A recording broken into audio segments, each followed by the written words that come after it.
الله پاک لوی شان لوی قدرت ورکړی دی. داسې خلک امرونو په دې مخ د ځمکه تیر شوی دی. اوس به مې یو مخکې چې هغوی د پیغمبر د لوړ شان نه انکار کوي. وایي عام یو سړی و، همقله عام سړی نو، ټیک د ذات کې انسان و موږ منو، یو بشر و په ذات کې موږ منو، دی نه انکار نه کوو، لیکن د وصف په اعتبار بلندتر شخصیتو لوړ شخصیتو د اوصافو په اعتبار قرآن که موږ ته ښولی دی، رسول الله مبارک ښودلی دی. که یو سړی وایي چې زه خو قرآن منم خو زه پیغمبر نه منم، نه منم، داسې بعضې خلک شته په مقل منکرین حدیث نه منم، ورته وی قرآن منې؟ ابه وی او وی دا درته چا ویلي دي چې دا قرآن د خدای کتاب دی؟ دا لنډ تپوس ته وکړه، تا خدای لیدي دی په خپله؟ نه. تا ته جبریل علیه السلام ویلی دی؟ نه. تا ته فرشتو ویلی دی؟ نه. دا راته چا ویلي چې قرآن د خدای کلام؟ صاحبه دغه مولیانو د مشرانو، هغه ته چا ویلی دي؟ د هغې استادانو. هغې ته چا ویلی دي؟ د هغې استادانو. زه ورپسې هغوی ته چا ویلی دي؟ تابعینو. هغې ته چا ویلی دي؟ صحابو. صحابو ته چا ویلی دي؟ حضور پاک. دلته د پیغمبر ومنه او د پیغمبر حدیث او خبره دې ومنله.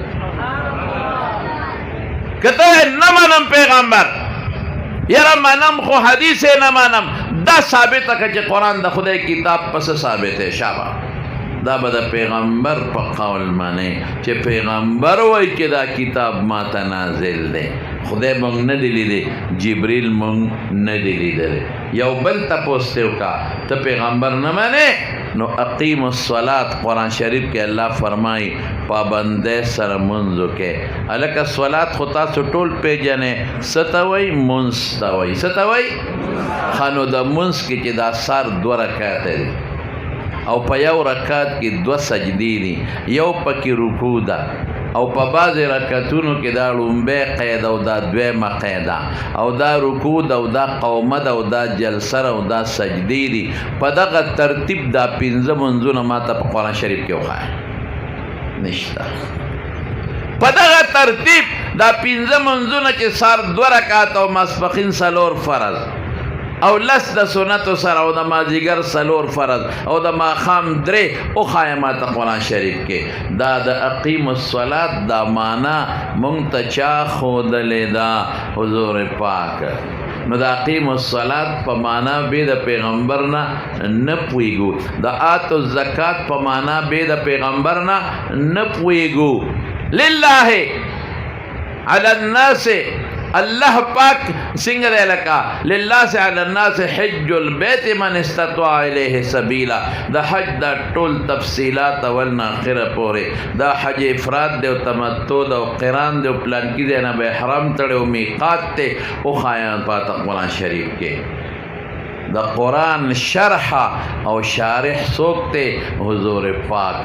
قرآن منې پیغمبر به منې، قرآن منې د پیغمبر خبرې به منې، قرآن منې د پیغمبر حدیث به منې، قرآن منې د پیغمبر مبارک تابعداري به کوې. او که ته وایې زه د پیغمبر تابعداري نه کوم، صرف د خدای تابعداري کوم، نو تا نه خدای لیدلی دی نه د جبریل لیدلی دی، د پیغمبر په خبره به پېژنې.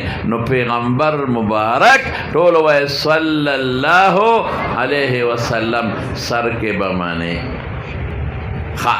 اوس یو بله خبره ده وده چې د دې ښکلي مبارک په اصل سیز بل دی، ادا چې زمونږ په زړه کې د رسول الله مبارک قدر او مینه نشته. یخې اوبه به راوړې بچې ښه، دې ته خوروا وایي، خوروا راپسې مه راوړه. د اوبو صفت دا چې دا به یخې وي. د چای صفت څه دی؟ چې ګرمې وي. نو چې اوبه ګرمې وي نو اوبه نه شوې، چې چای یخی نو چای نه شوه.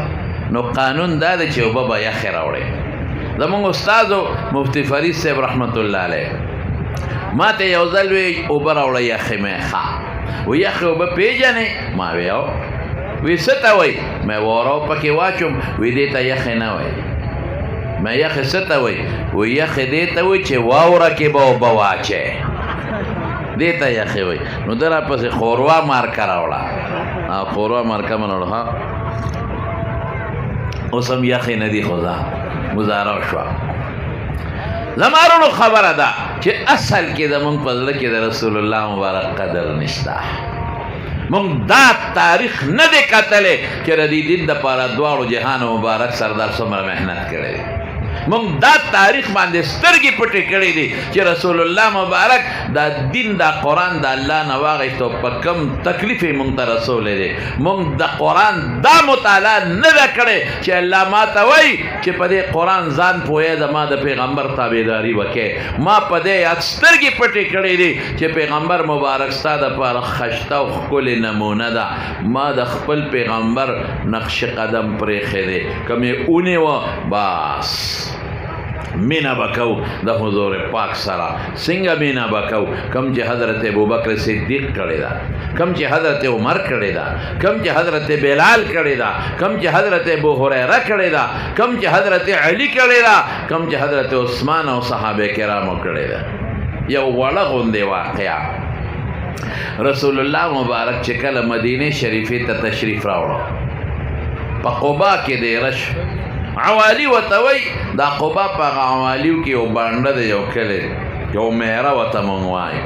نو هغې کې څلېرویشت ورځې تقریبا تېرې.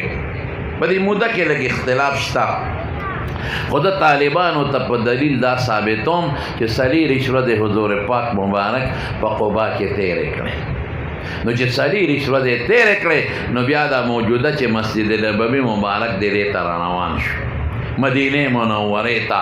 نو په لارې ډېره زبردست استقبالیه وشوه.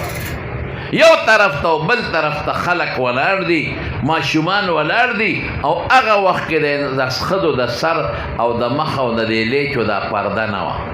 دا حکم وروسته راغلی دی. نو زنانم په دې دیوالونو باندې سرونه اوچت کړي دي او په لارو کې ولاړې دي او د پیغمبر مبارک یو زبردست استقبالیه ده. په دې باندې امام بخاري رحمت الله علیه په خپل کتاب کې باب ښودی دی چې د بار نه یو میلمه راځي او خلک استقبال کوي. نو دا استقبال مسنون دی، دا کولی شي. حضور پاک کې له تبوک نه راته نو صحابه وله بار اوتي د مدینې منورې نه او د رسول الله مبارک استقبال یې کړی. داسې نور مثالونه هم شته. نو ښځې او ماشومان ولاړ دي او تمبلونه ورسره دي او شعرونه وایي طلع البدر علینا من ثنیات الوداع وجب الشکر علینا ما دعا لله داع.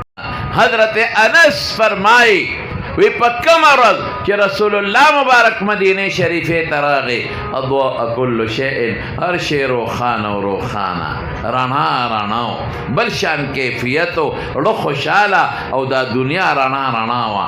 او وی په کومه ورځ چې د دواړو جهانو مبارک سردار د دنیا نه لاړ. وی مونږ لاسونه د پیغمبر مبارک د قبر په خاورو کې وو، مونږ لاس د رسول الله مبارک د خاورو د قبر نه سنډلي نو چې بیا ازلم کل شین، هر شی تیاره تیارو. هغه رڼا بیا نه وه کومه چې د حضور پاک راتلو سره وه. نو ماشومان نو رسول الله مبارک به دې تپوس وکړ بچې ما سره مینه ده؟ وی او د الله رسوله زمونږ خوښې. وی ښه بچې زما م خوښ یې ښه. نو زنانو ته به م وی ما سره محبت دی او ښه بچې خویندو مام در سره محبت دی. یو نوجوان هلک د طلحه نوم دی، د پلار نوم یې برا دی، طلحه ابن برا. د حضور پاک د دې اوښې مبارکې نه کله داسې تاویږي او کله داسې تاویږي. او الک دی یعنی داسې ماشوم نه دی، بالغ دی، ځکه توره ورسره د قبایلي خلکو دې سره به تورې وي. رسول الله مبارک شکی شو چې دا الک زما د دې اوښې نه یا تو راته ولې کېږي؟ تعال دلته راشه بچې، دا ولې زما د دې اوښې نه یو خوا بل خوا تاویږي؟ او ورته ډېر ښکلی جواب ورکوي احبک یا رسول الله، د الله رسوله ډېر مې خوښې. دا زبردسته خبره ده، ډېر مې خوښې، ډېره مینه مې ده در سره او ډېر زیات مې خوښې. او وروڼو چې د الله دپاره د چا سره مینه وي، ستاسو چې د ملایانو سره مینه ده، د چا د مخ هم دا مینه ده؟ ووایه شوق سره، ووایه نور شوق سره، ووایه الله. نو په حدیث د بخاری دی د مسلم دی او د نورو کتابونو دی ذاقت طعم ثلاثه درې سیدونه دي من کن فیه چې چا کې دا درې صفتونه رالل وجد حلاوت الایمان د ایمان په خوند او په خوږوالي به پیشي یو پکې دا دی چې یو انسان لا يحب الرجل الا لله یو انسان سره چې مینه کوي خالص د الله دپاره کوي ملایانو سره مینه چا د وجه نه شوه او دا د کمال د ایمان نښه ده علماء سره مینه نو پیغمبر سره مینه احبک یا رسول الله در سره ډیره مینه لرم وی خما سره دی مینه ده وی اوس راشه که نه مونږ هم ټول وایو چې د پیغمبر مبارک سره مینه ده لیکن د مینې مقصد څه دی وی ما سره مینه ده وی یو وی بیا خو به زما خبره منې که نه وی حکم کوه صاحب وی لاړ شه پلار دې مړ او سر ته پرې کو ماله راوړه اوس پرې د مینې پته ولګي اوس هم ډېر خلک دلته وایي زموږ د حضور پاک سره مینه ده نو پیغمبر خو یې مونځ کوه ته خو مونځ نه کوې پیغمبر خو وایي ته نیک عمل کوه ته خو نیک عمل نه کوې پیغمبر خو وایي چې زما د مخه چا سره مینه کوې دا د ما سره مینه ده نو ته خو علماو سره مینه نه کوې ته خو دین سره مینه نه کوې ته خو د پیغمبر مبارک شکل سره ستا مینه نشته نو څنګه د پیغمبر سره مینه ده دو قسمه زه خو جیب پی عاشق یم عاشق ته عاشق دړی یې عاشق نه زه خو مجنون یم ته د پیو مجنون ته د وینې مجنون نه دا مجنون تاسو به نوم اورېدلي به لیلا و مجنون پخوا به د بوډاګانو سړو د ښځو یو بل ته دا د لیلا و د مجنون قصه یې کولې دا مجنون ښکلې و د قیس نوم و قیس او خشته او دا لیلا تکه توره وه بعضې علما وایي عربی کې دا لیل دا بعضې علما وایي شپې ته وایي وایي دا نوم یم په دې وجه و چې لکه د شپې تکه توره وه او مجنون پې خدای عاشق کړی په دې لارو کوڅو کې به ورپسې ګرځېده او د لیلا د کوڅې دا دیوالونه به یې ښکلول لقد امر على الديار ديار ليلا اقبل ذا الجدار وذا الجدار دا دیواله وغه ښکلو د لیلا کوڅو کې ګرځم وما حب الديار شغفنا قلبي ولكن حب من سكن الديار وی په دې دیوالونو عاشق نه ما په دې دیوال کې دننه چې څوک دی په هغې عاشق چې خدای سره دې مینئ د خدای کور سره به دې مینئ چې الله سره مینئ د خدای پیغمبر سره به دې مینئ چې پیغمبر سره دې مینئ نو مولا سره به دې مینئ مدرسې سره به دې مینئ ولې ځکه همدا مولا او دا مدرسه به تا پیغمبر پیژني دا قانون شو نو دا مجنون یو ځل راغې او دا لیلا چې کم کلي کې وه د هغه کلي په دې خوا کې یو ځنګل و بس په هغې کې دیره شو چې دا لیلا به وزي روزي نو د کته مې ولیده نو د لیلا ته چې هغوی هغه پاګل خو راغلی دی او د ځنګل کې دیره شوی اوخ څه قمقل دی دې خوري څه سم نه دغسې اوږې نار نه ور پروت دی که چېرې ته بهر ووتې او تې ولیدې یا ستا پلوې ولیده نو وینځلې یو جام پی ورکړل وی دا یو څه مجنون له چې دا لیلا راکړې دی نو صاحبه پی ولا ورکړل وی ها وی دا واله وی دا کم دی وی دا لیلا دا پی راکړې دي هسې تاریخ کې خو نشته خو زه په دې زړه کې وایم چې دې پیو ته به یې څونه چورلکونه والي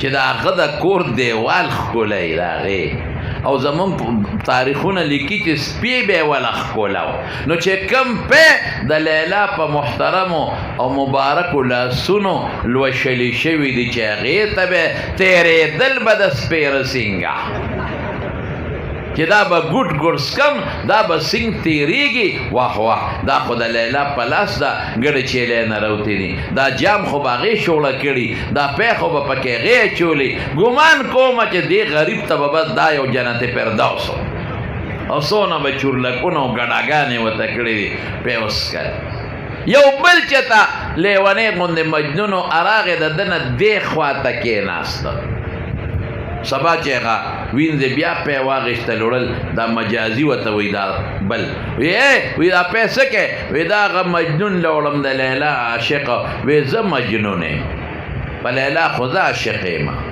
راوړه ماله هغه وی چې دومره لرې وړم دله به یې ورکوم پی دوست کله خوار دقسې پاتې شي بس پی به راتلل او دا چې چا ورخ نیولی و دا سر کې پروت و د بس کله هغه خوار هغسې پاتې دی یو ځل لیلا هغه ویندې ته وی هغه مجنون له پی وړې وی او وی ځکه نه یو کار وکړه وی نن پی وله موړه زه ګورم چې دا په ما یقینا عاشق دی او که نه ورته وی لیلا نن وینه غواړي جام یې یوړه دا چې کوم مجازي د پیو دپاره دی خوا ناستو هغه ورته وی راوړه پی وی نن پی نشته جام تش دی نن لیلا وینه غواړي وی پی راوړه وی پی نن نشته جام ته وګوره لیلا نن وینه غواړي اوږې ما وای وای وای اوږې پی راوړه وی د خدای نېکبخته پی نشته لیلا وینه غواړي